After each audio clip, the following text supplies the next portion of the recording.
शिमला के अधिकतम तापमान में 7 साल बाद आया उछाल। प्रदेश में 5 दिनों तक मौसम साफ। हिमाचल प्रदेश के कई भागों में सर्दी के मौसम में अधिकतम तापमान सामान्य से ज्यादा दर्ज किया जा रहा है। प्रदेश की राजधानी शिमला में 7 साल बाद अधिकतम तापमान में उछाल आया है। सोमवार को शिमला का अधिकतम तापमान 20 डिग्री सेल्सियस दर्ज हुआ। इससे पहले दिसंबर 2016 में 20.7 डिग्री सेल्सियस दर्ज किया गया था। मौसम साफ रहने से आज भी अधिकतम तापमान में बढ़ोतरी के आसार है। सोमवार को ऊना में अधिकतम तापमान 28.6, सोलन में 26, बिलासपुर में 24.5, कांगड़ा में 24.3, नाहन में 24.2, हमीरपुर में 24.1, चंबा में 23.8, धर्मशाला में 23.7, मंडी में 23.1, भुंतर में 22.4, शिमला में 20 और मनाली में 16.6, कल्पा में 14.6 और किलाउंग में 11 डिग्री सेल्सियस दर्ज हुआ था। 20 दिसंबर से कालका शिमला के बीच चलेगी हॉलीडे स्पेशल ट्रेन। सैलानियों को मिलेगी सुविधा। कालका शिमला हेरिटेज रेलवे ट्रैक पर उत्तर रेलवे 20 दिसंबर से हॉलीडे स्पेशल ट्रेन का संचालन शुरू करेगा। क्रिसमस और न्यू ईयर से पहले शिमला आने वाले सैलानियों की सुविधा के लिए 31 दिसंबर तक इस अनारक्षित गाड़ी का संचालन किया जाएगा। हालांकि अगर मांग रहती है तो गाड़ी के संचालन की अवधि को आगे बढ़ाया जा सकता है। कालका और शिमला के बीच चलने वाली गाड़ियों में यात्रियों की संख्या में भारी बढ़ोतरी के मद्देनजर रेलवे प्रबंधन ने हॉलीडे स्पेशल गाड़ी चलाने का फैसला किया है। कालका और शिमला के बीच इन दिनों रेल, मोटर कार सहित 6 गाड़ियां चल रही है।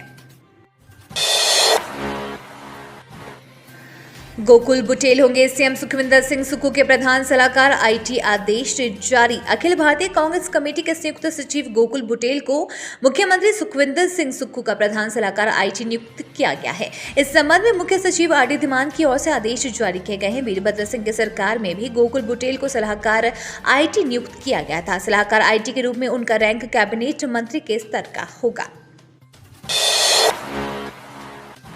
चतुर्थ और तृतीय श्रेणी के कर्मचारियों से नहीं की जा सकती रिकवरी। हाई कोर्ट ने दी व्यवस्था। हिमाचल प्रदेश हाई कोर्ट ने वेतन निर्धारण मामले में महत्वपूर्ण व्यवस्था दी है। न्यायाधीश सत्येन वैद्य ने अपने निर्णय में कहा कि चतुर्थ और तृतीय श्रेणी के कर्मचारियों से वसूली नहीं की जा सकती है। अदालत ने स्पष्ट किया है कि वेतन निर्धारण के समय की गई विसंगति होने पर अधिक अदा किए गए वेतन की किसी भी तरह से वसूली नहीं हो सकती। लोक निर्माण विभाग में तृतीय श्रेणी के कर्मचारी बिहारी लाल और अशोक कुमार की याचिका को स्वीकार करते हुए अदालत ने यह निर्णय सुनाया है। मामले के अनुसार याचिकाकर्ता बिहारी लाल ने अपनी 1 जनवरी 1994 में और अशोक ने 1 जनवरी 1998 में लोक निर्माण विभाग में तैनात किया गया था। विशेष बातचीत। सीएम सुक्खू बोले, हिमाचल में मंत्री और विधायक हर साल बताएंगे अपनी संपत्ति। अगला लक्ष्य 2024। हिमाचल प्रदेश के नवनियुक्त मुख्यमंत्री सुखविंदर सिंह सुक्खू ने सोमवार को राज्य सचिवालय में पदभार ग्रहण कर लिया। उन्होंने दो टूक कहा कि उनकी प्राथमिकता पारदर्शी और भ्रष्टाचार मुक्त प्रशासन देने की होगी। प्रदेश में सड़कों की कनेक्टिविटी उनकी प्राथमिकता में रहेगी। मंत्रियों पर हाईकमान को ही निर्णय लेना है। जो मंत्री बनेंगे उनकी परफॉर्मेंस देखी जाएगी। हिमाचल में मंत्री, विधायक और सब चुने हुए प्रतिनिधि हर साल अपनी संपत्ति बताएंगे। हिमाचल कुर्सी संभालते ही एक्शन मोड में सीएम सुक्खू। पैरा स्टाफ की नई भर्ती पर रोक समेत लिए 11 बड़े फैसले। हिमाचल प्रदेश सचिवालय में सोमवार को मुख्यमंत्री की कुर्सी संभालते ही सुखविंदर सिंह सुक्खू एक्शन मोड में आ गए हैं। उन्होंने पहले ही दिन 11 बड़े फैसले किए हैं। सुक्खू ने निर्णय लिया है कि पूर्व जयराम सरकार के 1 अप्रैल 2022 के बाद कैबिनेट में लिए गए सभी फैसलों की समीक्षा होगी। इनमें नए संस्थान खोलने और अपग्रेड करने के फैसले रिव्यू किए जाएंगे और कुछ को डी नोटिफाई भी किया जाएगा। जयराम सरकार के कार्यकाल में अधिकारियों को दिया गया पुनः रोजगार समाप्त कर दिया गया है, जबकि मेडिकल कॉलेज को इसके लिए अलग से रखा गया है।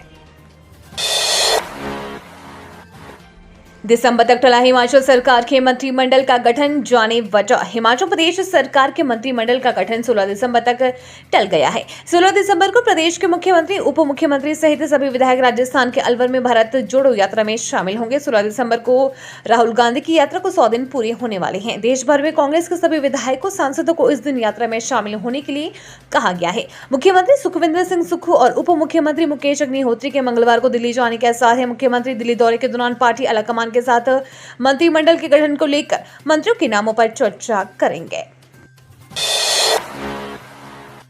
हाईकोर्ट ने दिए दिव्यांग छात्रों को एमबीबीएस कोर्स में दाखिला देने के आदेश। प्रदेश हाईकोर्ट ने दिव्यांग मेधावी छात्रा नीतिका चौधरी को एमबीबीएस कोर्स के लिए doctor Rajendra Prasad medical college में दाखिला देने के आदेश पारित कर दिए। पिछली सुनवाई के दौरान प्रदेश हाईकोर्ट ने पीजीआई के निदेशक को निर्देश दिए थे कि वह प्रार्थी की दिव्यांगता का आकलन करें व रिपोर्ट कोर्ट के समक्ष पेश करें। न्यायाधीश सबीना व न्यायाधीश सुशील कुकरेजा की खंडपीठ ने पीजीआई की ओर से पेश किए गए रिकॉर्ड का अवलोकन करने के पश्चात ये आदेश पारित कर दिए हैं। पीजीआई द्वारा पेश की रिपोर्ट के मुताबिक प्रार्थी की दिव्यांगता 78% आंकी गई है।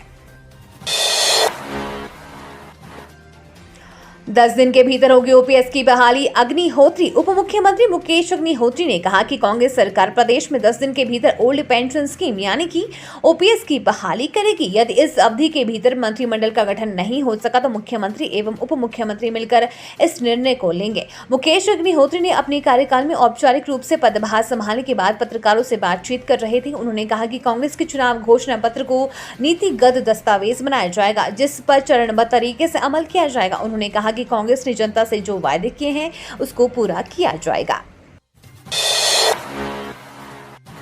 हिमाचल में पहाड़ों से भी ठंडे हुए मैदानी इलाके। हिमाचल में बारिश बर्फबारी न होने से शुष्क ठंड का दौर जारी है। पहाड़ों से अधिक ठंड मैदानों में पड़ रही है।